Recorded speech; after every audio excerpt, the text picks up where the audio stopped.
प्रधानमंत्री नरेंद्र मोदी आज बंगाल का दौरा करेंगे, जहां वो भारत के सबसे बड़े एलपीजी इंपोर्ट टर्मिनल का उद्घाटन करेंगे। इस टर्मिनल की वजह से न सिर्फ पश्चिम बंगाल बल्कि उससे लगते उत्तर पूर्व के राज्यों को भी फायदा होगा। इस टर्मिनल की क्षमता 1 लाख मिलियन मीट्रिक टन हर साल की है। इसके अलावा हल्दिया के रानीचक में NH41 पर बने 4 लेन रोड फ्लाईओवर का भी उद्घाटन पीएम करेंगे।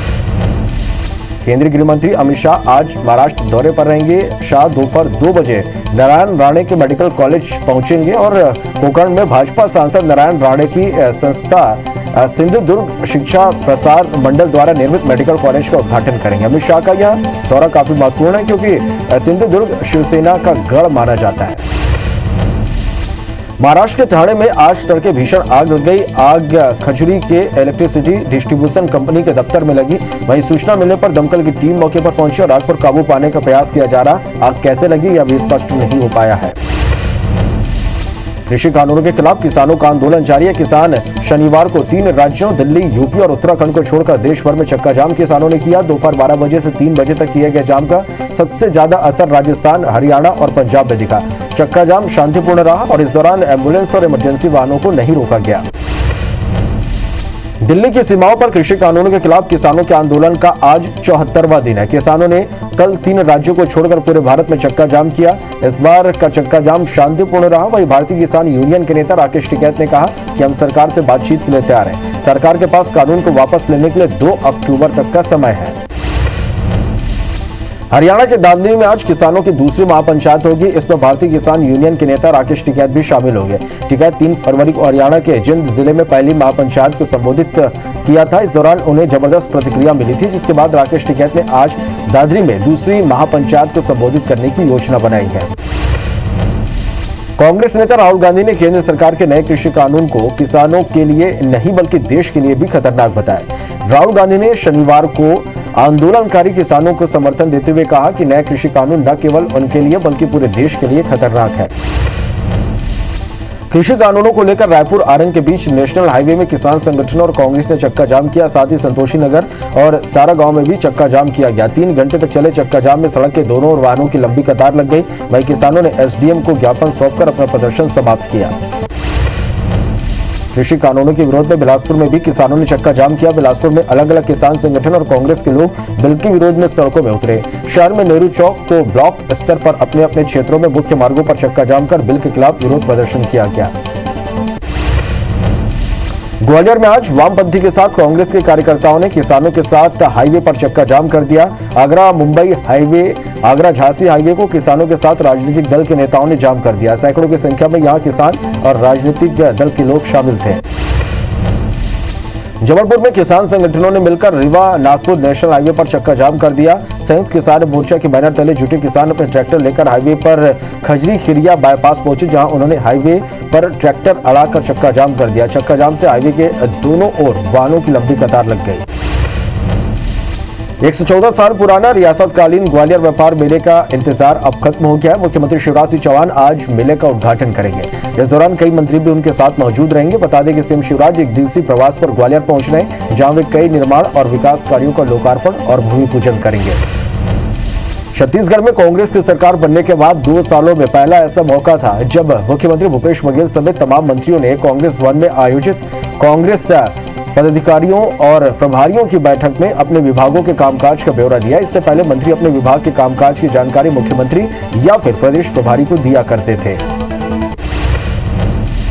संगठन और सत्ता के बीच सामंजस्य बना रहे और कोई विवाद ना हो, इसलिए ये प्रक्रिया अपनाई गई है। कांग्रेस के प्रदेश प्रभारी PL पुनिया और पार्टी के प्रदेश अध्यक्ष मोहन मरकाम की मौजूदगी में राजीव भवन में हुई बैठक में कांग्रेस के पदाधिकारियों ने चुनावी वायदों को पूरा करने और सरकार के काम को और बेहतर बनाने के लिए सुझाव भी दिए।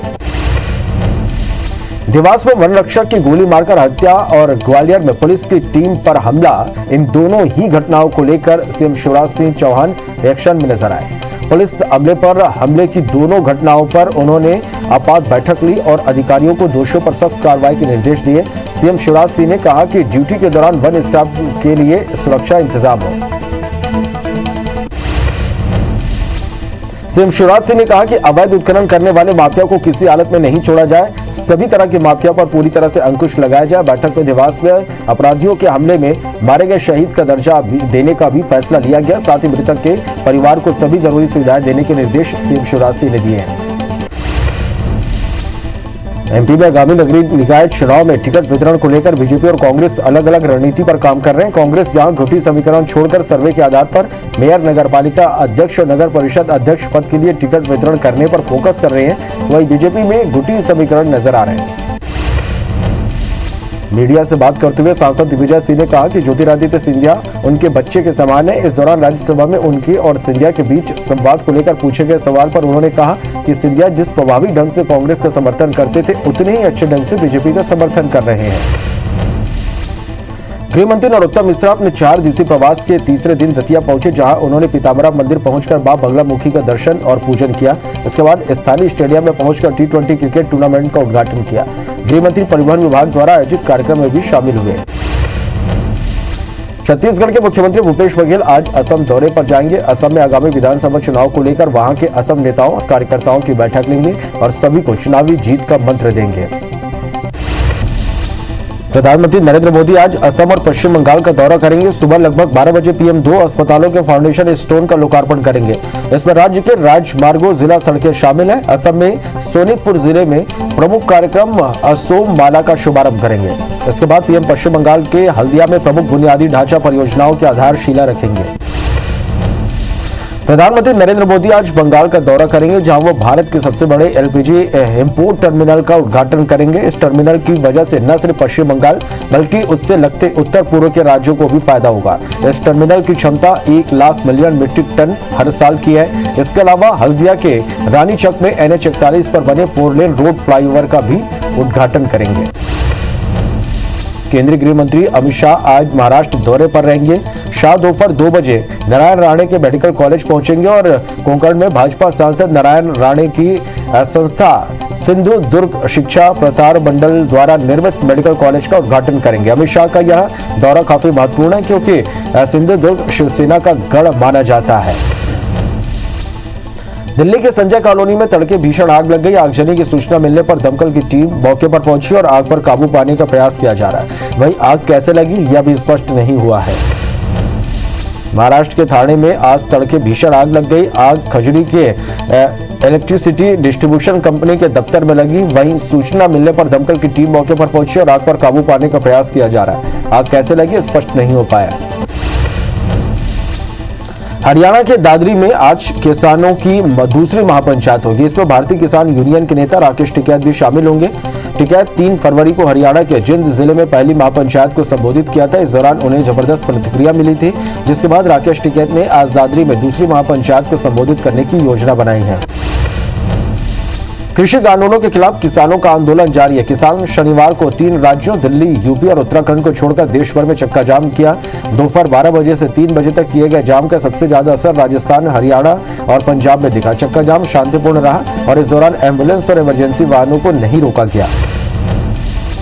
दिल्ली की सीमाओं पर कृषि कानूनों के खिलाफ किसानों के आंदोलन का 74वां दिन है। किसानों ने कल 3 राज्यों को छोड़कर पूरे भारत में चक्का जाम किया। इस बार का चक्का जाम शांतिपूर्ण रहा। भारतीय किसान यूनियन के नेता राकेश टिकैत ने कहा कि हम सरकार से बातचीत के लिए तैयार हैं। सरकार के पास कानून को वापस लेने के लिए 2 अक्टूबर तक का समय है। कांग्रेस नेता राहुल गांधी ने केंद्र सरकार के नए कृषि कानूनों को किसानों के लिए ही नहीं बल्कि देश के लिए भी खतरनाक बताया। राहुल गांधी ने शनिवार को आंदोलनकारी किसानों को समर्थन देते हुए कहा कि नए कृषि कानून न केवल उनके लिए बल्कि पूरे देश के लिए खतरनाक है।